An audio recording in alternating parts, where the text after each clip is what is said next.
সুদানের সামরিক সরকারের পাল্টা সরকার গঠনের ঘোষণা দিয়েছে দেশটির আধা সামরিক বাহিনী rapid support forces RSF. London থেকে প্রতিদ্বন্দ্বী সরকার ঘোষণার পর নতুন করে দেশ নির্মাণের অঙ্গীকার করে আরএসএফ, এবং যদিও শরণার্থী শিবির থেকে পালাচ্ছে লাখো মানুষ। আফ্রিকার দেশ সুদানে প্রায় 2 বছর ধরে গৃহযুদ্ধ চলছে। সামরিক বাহিনীর সঙ্গে আরএসএফ এর ওই লড়াইয়ে চরম পর্যায়ে পৌঁছেছে মানবিক সংকট। গৃহযুদ্ধের দ্বিতীয় বার্ষিকীতে নতুন আরেকটি সরকার গঠনের ঘোষণা দিল দেশটির আধা সামরিক বাহিনী র্যাপিড সাপোর্ট ফোর্সেস আরএসএফ। নিজেদের প্রতিদ্বন্দ্বী সরকার গঠনের ঘোষণার পর আরএসএফ প্রধান মোহাম্মদ হামদান দাগালো বলেন, কেবল তারাই সুদানের জন্য একটি বাস্তবসম্মত ভবিষ্যৎ বিনির্মাণ করতে পারবেন।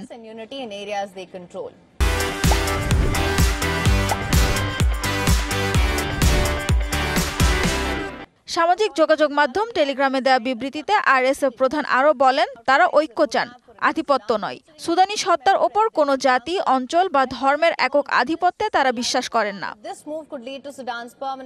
পাশাপাশি সরকার দেশের সব নাগরিকের জন্য শিক্ষা, স্বাস্থ্য সহ সব জরুরি পরিষেবা নিশ্চিত করবে বলেও জানান তিনি।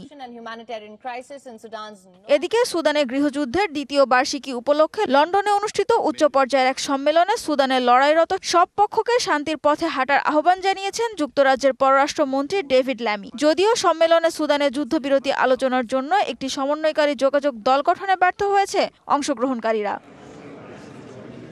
জাতিসংঘের অভিবাসন বিষয়ক সংস্থা জানিয়েছে, সুদানের দারফুর অঞ্চলের জমজম শরণার্থী শিবির থেকে অন্তত 4 লাখ মানুষ পালাতে বাধ্য হয়েছেন। সুদানে গৃহযুদ্ধ শুরু হওয়ার পর ঘরবাড়ি ছেড়ে দেশের বিভিন্ন এলাকা থেকে এসে তারা ওই ক্যাম্পে আশ্রয় নিয়েছিলেন। সানজিদা ইসলাম তন্নি, ডিবিসি নিউজ ডেস্ক।